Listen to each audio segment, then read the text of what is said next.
Hello guys! Hello Aquarius! Welcome dito sa aking channel, Kapalaran 888. Welcome! Alamin natin kung anong messages, vibration, gabay, energy para sa inyo lahat. Sa mga dati kong subscribers na Aquarius, thank you sa lahat ng subaybay nyo, pagsusubaybay. Suporta dito sa aking channel, na Kapalaran 888. Doon naman sa mga bago, maraming salamat guys sa time nyo na pag-spend nyo dito sa aking channel. And I hope na mag-enjoy kayo sa mga videos na ina-upload ko. And kung gusto nyo mag-enjoy, please like, share, and subscribe. I-press nyo yung notification bell button para updated kayo. Everyday ako nag-upload. So, hanapin nyo lang yung Aquarius and then makukuha nyo na yun. Okay. Number 1, number 2. Intention and cycle. Hidden motivation, status quo. Nakikita ko sa'yo dito, merong mga Aquarius na buntis ka ba? Okay? Pwedeng babae ka na buntis na Aquarius. Hindi ka pa ba nagpapa-ultrasound? It's either nakambal yung anak mo, or it's either na naghahanap ka ng trabaho and dalawa yung pinagpipilian mo. Pwedeng sister company siya, 'di ba? Mag-sister company yung gusto mong applyan, or posibleng kailangan mo ng motivation and determination sa kung ano man to na gusto mong simulan. Nakikita ko sa'yo dito, it's either ikaw ay Aquarius na may gusto kang gayahin.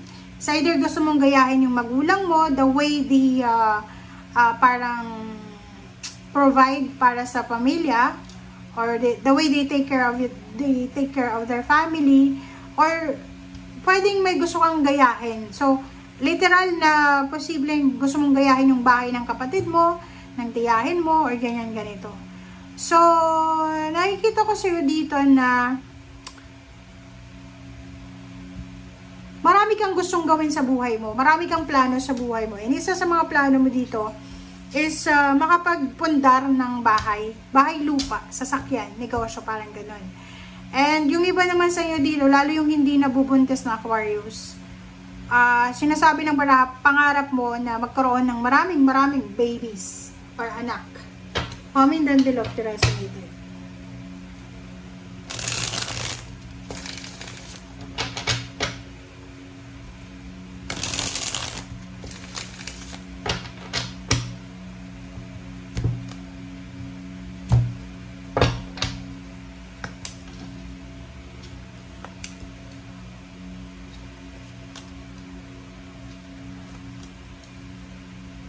Alright, so sa ilalim mo dito is Magician.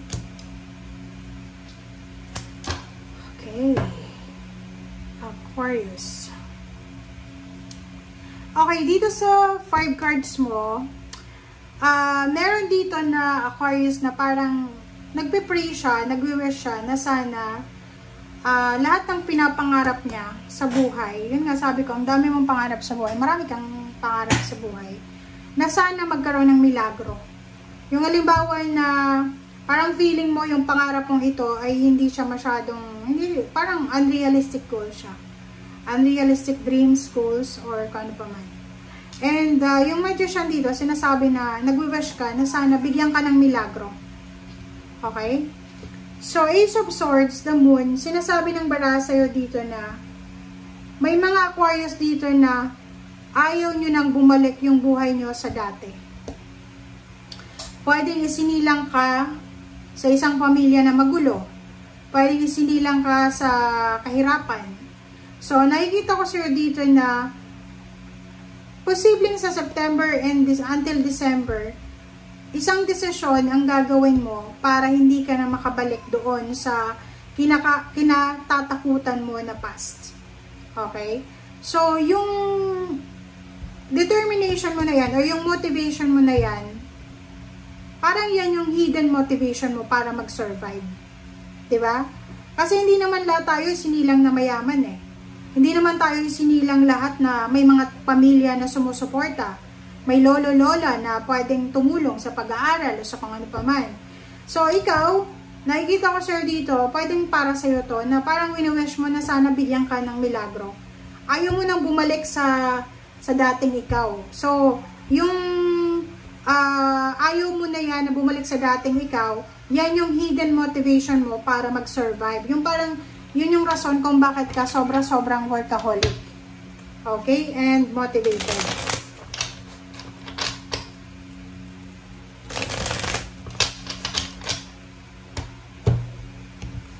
Okay. Bahay, lupa, sasakyan, kasal, pamilya, maraming pera, oh, double magic, oh.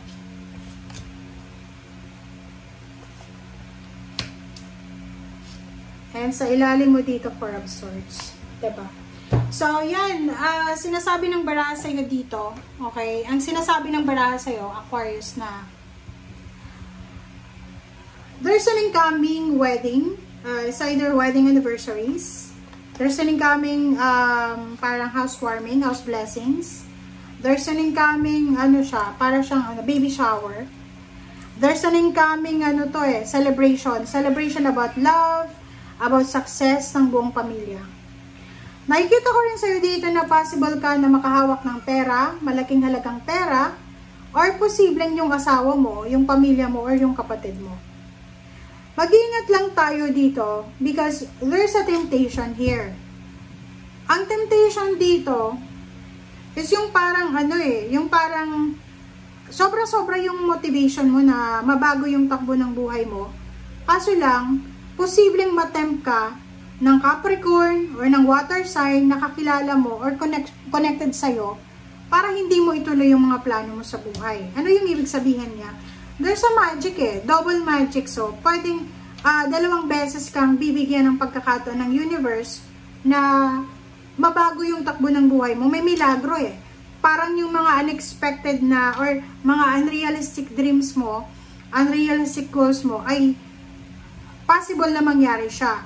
But ang problema dito, may mga connection ka. May mga attachment ka na sobrang negative na pwedeng sila yung rason kung bakit ka hindi umaasenso sa buhay. It's either friends, it's either family members, it's either someone na pinagkakatiwalaan mo na hindi siya maganda para sa iyong well-being. Okay? So, tingnan natin.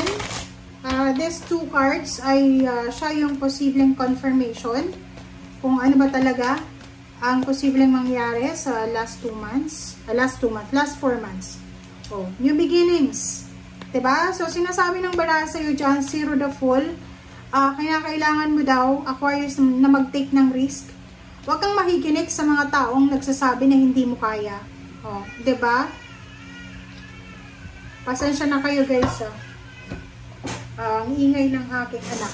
Okay. So, dito sa new beginning, sinasabi ng baraha na there's something na kailangan mong simulan or there's something na posibleng sisimulan mo. It's either new job, new career, new relationships, new place of work, or pwedeng pangingibang bansa to kasi nasa ibabaw ka ng globo So, ibig sabihin, take risk. Kung gusto mong mabago yung takbo ng iyong buhay, kasi itong zero new beginnings na to, hindi siya parang available sa lahat, diba? Kung hindi tayo magde-take ng risk, walang mangyayari sa atin. Sinasabi ng baraha kung ano man tong sisimulan mo, kung ano man tong gagawin mo, kung ano man tong pagkakaabalahan mo, kung ano man tong plano mo, na willing kang mag-take ng risk, siya ay magdadala sa'yo ng fulfillment of wishes mo.